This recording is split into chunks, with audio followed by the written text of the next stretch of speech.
Well, good day, my friends. It's your old pal, Jordan the Lion. How are you all doing today? I hope you said great.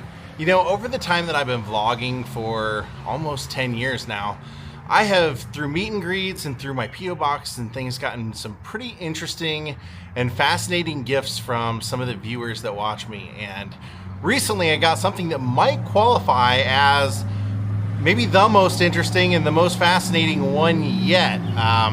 You know, we've done a lot of vlogs on Laura Ingalls Wilder and the Ingalls family and Little House on the Prairie and all that stuff.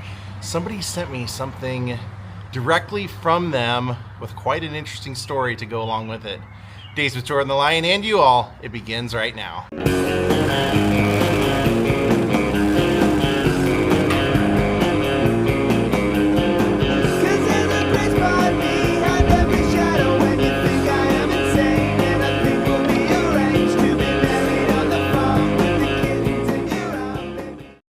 So in order to understand the importance of what I'm going to get to share with you today, you kind of have to know who Rose Wilder Lane was. Now, if you were a fan of the Little House on the Prairie TV show or the Little House books by Laura Ingalls Wilder, Rose Wilder Lane is depicted in those books and that television series. She was the daughter and the only surviving child of Laura Ingalls Wilder. And so Laura and her husband Almanzo had a child, Rose Wilder Lane. They raised her in De Smet, South Dakota, except their home there was very challenging. They had a hard time with the crops. They're having bad growing seasons. And then there was a discrepancy where their home burned down, and Rose believed that it was her fault, that she had left the curtains too close to the fire on the stove and they caught on fire, and Laura would never believe it. And I guess this was something that they argued about throughout their life, but they, despite having that divided them, they were very close. And so Rose, throughout her time in school and through high school, she was extremely gifted. She graduated early. At the top of her class, she actually condensed 3 years of Latin into 1 year. And unfortunately, her parents just didn't have the money to send her off to college. So after graduation, she learned how to be a telegrapher and would work in town, and then didn't see any real future working in a small town. So she went off to Kansas City. And then over the next 5 years, she worked in Missouri, Indiana, and California. And she moved out to San Francisco because apparently when she was in Kansas City, she had met a man named Gillette Lane, and they had had correspondence since then via letters, and they kind of fell in love. And so Rose chased him out to San Francisco. She worked as a telegrapher for the Fairmount Hotel, which became famous for the Fatty Arbuckle incident where he was accused of killing a woman at a party.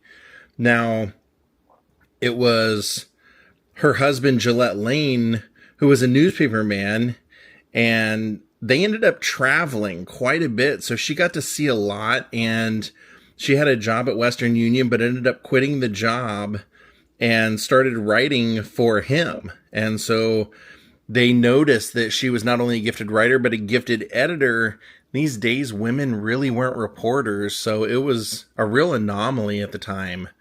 So she ended up getting pregnant, and she prematurely had the baby, and the baby did not survive.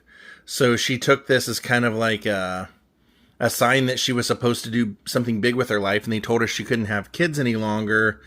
So apparently after that, her relationship with Gillette Lane was kind of strained, and they would spend several stretches apart, and she would start to be a freelance writer, and she would end up divorcing him and go on to be a pretty important writer. She would write for all kinds of papers that were syndicated.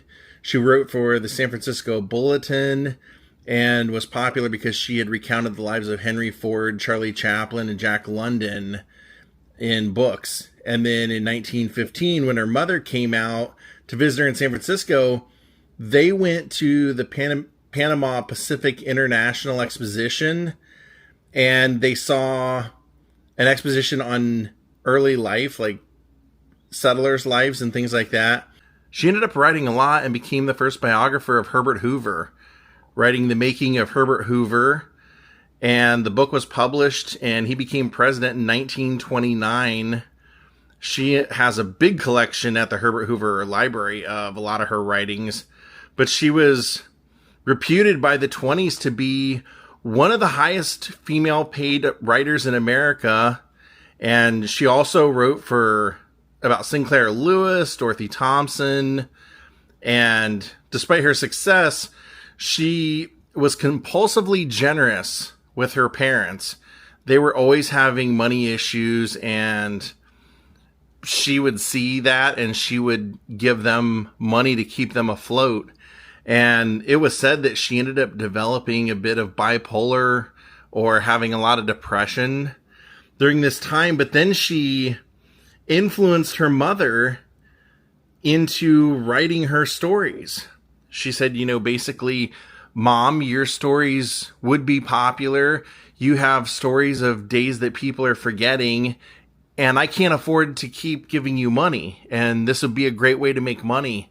And so Laura ended up writing all of those books, and Rose would be her editor. And it was, really thanks to Rose that we even have the entire series of Little House on the Prairie and the Little House books. She was the one who kind of pushed her mother into writing those stories. And then when Rose passed away, she left everything to a man who then helped open the museums and sold the rights to the television show and things like that. So that's a brief rundown on who Rose Wilder Lane was. So Don Culver, thank you for sending me all of this, and I hope that you don't mind me sharing it and turning it into a video, because I just couldn't help myself. We've done so many videos on the Ingalls family, which then turns into the Wilder family history, and Rose being so famous in her own right. I just thought this was so cool to share. So Don sends me a letter saying, "Dear Jordan and Katie and Ja, first, let me thank you for all the content you entertain your fans with. I know it must be difficult yet fun. I've been a fan for many years. I'm a real-life friend of Scott and Troy. Watching Scott on YouTube led to you, and I am grateful. Your most recent releases on the Laura Ingalls Wilder story prompted me to ask Scott if you were interested in something I have from Rose Wilder Lane. He said that you were, so here we go. Now, just for those of you that don't know, Rose is the daughter of Laura Ingalls Wilder from Little House on the Prairie fame and the Little House books.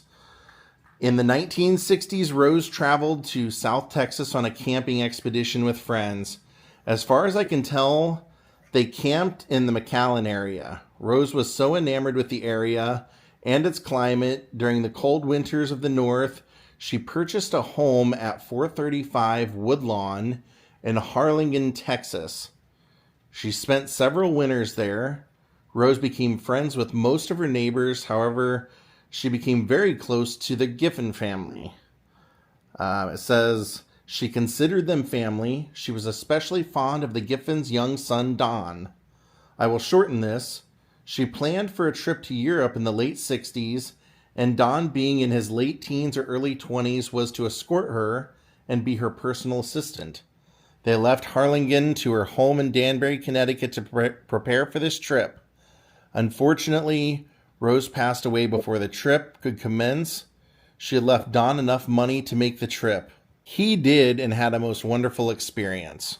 I have read about that she was going to take one last hurrah overseas and passed away the night before she was to leave. So the letter continues. During Rose and the Giffens' friendship, Rose kept in touch with the Giffens during her absence from her home in Arlington. The Giffens were the second-generation owners of a local business. My best friends work at this now third-generation owned business. Unfortunately, it is just a mere shadow of its former glory. My friend, with the blessing of the 90-year-old owner, has started cleaning out the lofts and nooks and crannies of things that have been wet from roof leak and fire in the early 2000s. In the process of cleaning, he has come across many things of the Giffen family. The owner has specified that she wants none of whatever is stored there. He brought me a scrapbook of mementos that Miss Giffen saved from their friendship with Rose. I'm enclosing a copy of a letter that was sent to the Giffens, not Griffins, that should be proof that Rose did live in Harlingen.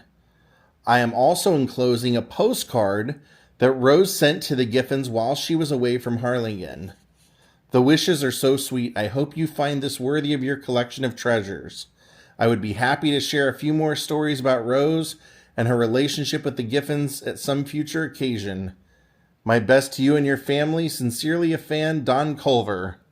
And he jokingly said, if you can sell it and get enough to pay off your house, I won't be angry. Well, I am going to keep this. I love this. I myself have just been a fan of this family and the lineage and all of the stories. And, you know, of course, if you watch the TV show, Rose is depicted in the TV show as well. So I think what I'll get into next is I will read the postcard as best as I can. Rose had very small writing, very, very small, very beautiful writing, but I will do my best to pronounce things correctly. In some instances, the writing is so small that I'm having to take a guess.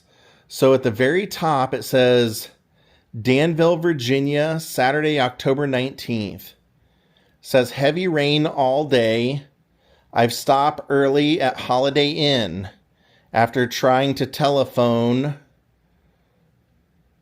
Grisla, no answer in Vermont or in Esmount.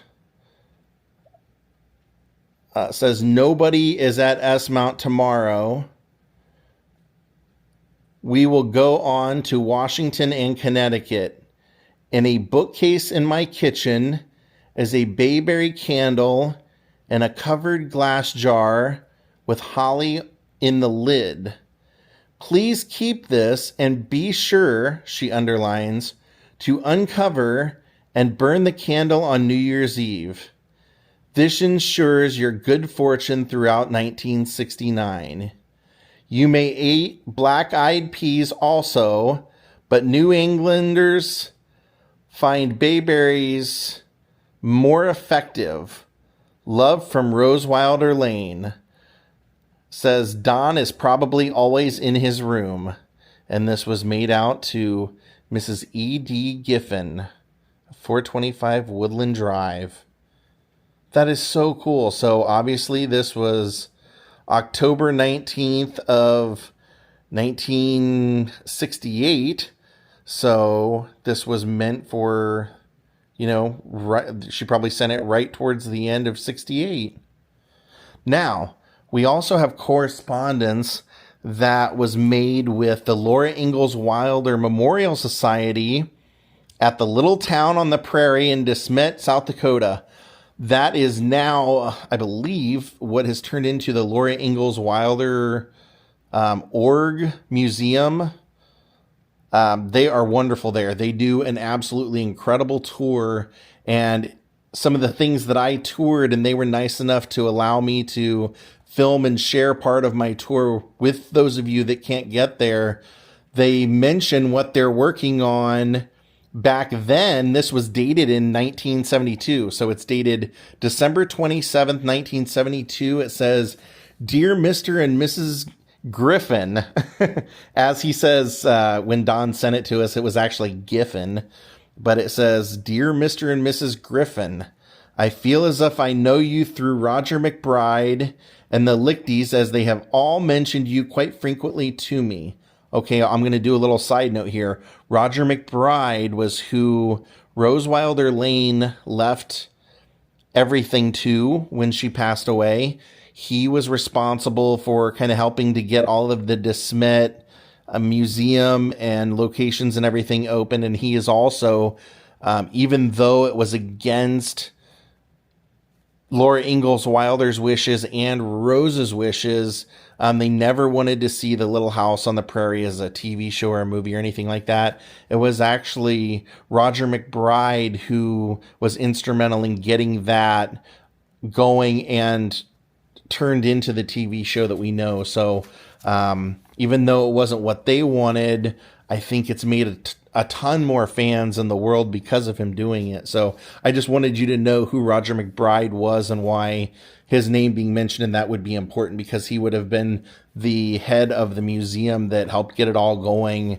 And because of him and the money and everything, it's a big reason why their stuff is kept around. So back to the letter. It says, my interest in Laura Ingalls Wilder led me to be in contact with Rose Lane from about 1965 until her death, so I naturally became as interested in Miss Lane's career.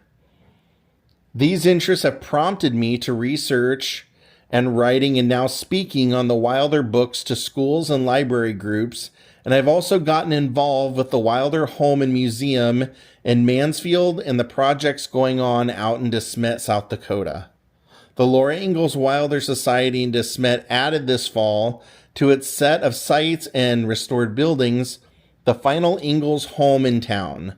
This home is being restored this winter and will be open to visitors by this spring, and my job is Director of Acquisitions for the project. We plan to have one room of the house as an exhibit area, and thus far I've acquired some good items of Ingalls Wilder Lane interest to add to my own collection, which I plan to take out and set up in June. I'll be working in DeSmet as a guide this summer. Part of the displays I plan to devote to Rose and her career. The Lichties mentioned, or it might be Lichties, mention your visit there this summer. I'm sure you were pleased with the Rose Lane portion of the museum. Of course, the Ingalls Home and Museum in DeSmet won't attempt to duplicate Mansfield, but I do want to give Rose some recognition. What I am lacking is a good, recent photo of Rose, preferably in color. Roger provided one in 1962, and I have the Woman's Day shot of 1965, but it occurred to me that you might have snapped a picture of Rose during the 3 years you knew her. If that might be the case, I'd much appreciate if it could be loaned to me any negative you have. An enlarged shot is what I'd like to round out a collection I've called Rose Through the Years. Also, knowing of her Harlingen activities, I wonder if you recall her addressing any group, probably about 1967, and if so, on what subject. Friends in DeSmet have mentioned that, but had no definitive information on it, and I'm curious about who she addressed, the subject of her speech, and the possibility that someone might have tape recorded it. Any help on these matters will be very much appreciated, and with best wishes for a good new year, I am sincerely yours, Bill Anderson, William Anderson. So that's a very interesting letter. One thing that I'll mention about this is that if you go to DeSmet in their museum, they actually have Rose's office on display there. And what's neat about that is Rose was a very small woman, as was Laura. So Laura, when she married Almanzo, he's very handy, and he made everything in their house in Mansfield to be adapted for Laura's size. And when Rose had her office, she had it created kind of with the same idea, where she had someone custom make the desk and everything so that it would be for her size. And so that is on display there, as well as a lot of her writings and different correspondence with her mother, because Rose was very instrumental in being the one to get her mother to start writing the Little House books. It was Rose's success and knowing that someone writing about the truth of prairie life would be a nice time capsule, and that Laura Ingalls Wilder has become kind of what we use to know how those times were. So I thought this was a very fascinating gift. Thank you, Don Culver, and I hope all of you enjoyed having this shared with you. I love that I have it, but I'm going to find another time to go to DeSmet, and I'm going to take it and let them see it and kind of share it with them, because I think that would be kind of a cool thing. It's written about their little museum and someone who was giving tours so many years ago. We're talking 1972. This man was there giving tours, and they're still giving fascinating tours in that same house that they renovated. It's no longer just an exhibit in one room, the way that they mentioned that. Now everything has its place and it's a full tour, and it's kind of set up the way the family would have had it when they lived there. I think you'd be very proud of what it's turned into in 2025. Thank you everyone for watching this. I hope you enjoyed it. Goodbye.